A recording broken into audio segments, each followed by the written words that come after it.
আমরা বেদে সম্প্রদায়ের লোক। আগে বাপদাদার আমলে আমরা নৌকায় চলতাম। এখন খাল বিল বাঁধার রাস্তাঘাট করার কারণে আমরা নৌকায় চলতে পারি না। বিভিন্ন জায়গায় ট্রাক বাসে উঠে আমরা এই বাসা পোষা নিয়ে ফ্যামিলিগত আমরা দেশ বিদেশ করি। এ দেশে থাকি, ওই দেশে থাকি, খুলনায় থাকি, যশোরে থাকি, ফরিদপুর থাকি। সিজনে সিজনে আমরা সেসব এলাকায় থাকি। আমরা জীবিকার জন্য আমাদের পেশা হলো সাপুরিয়া, সাপ ধরা এবং সাপ নিয়ে খেলা করা। এবং সাপেরই হইলো আমাদের সবচেয়ে বাপদাদা গেলের আমাদের ঐতিহ্য, মানে রিজিকের জন্য সাপ নিয়ে ব্যবহার করি। আর এই বাচ্চারা আছে তারা ওই করিমালা বিক্রি করে, হকারি মাল। আর মেয়ে ছেলেরা ওই যে শিঙে টিঙে লাগায়, কবিরাজি করে।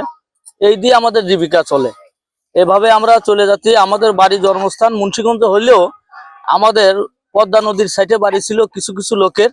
তাদের বাড়িঘর পদ্মা নদীতে ভাঙে যাওয়ার কারণে পরবর্তীতে বিক্রমপুরে অনেক কষ্ট হয় জমি জামা কিনতে, জমির দাম বেশি। কিছু লোকের বাড়িঘর আছে ওইখানে, আর কিছু কিছু লোক ভাষামান আছে, তাদের এখনো আর্থিক কিছু হয়ে পারে নাই।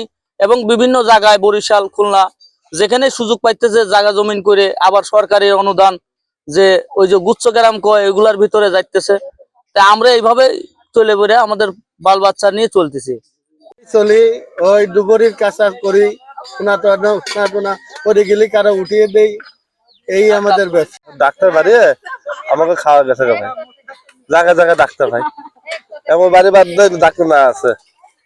ঠিক আছে, এখন গেলে ভাই যে পোলা পরে 10-20টা চাইজ দিতে পায়, বাচ্চাদের খাওয়া থাকে না ভাই।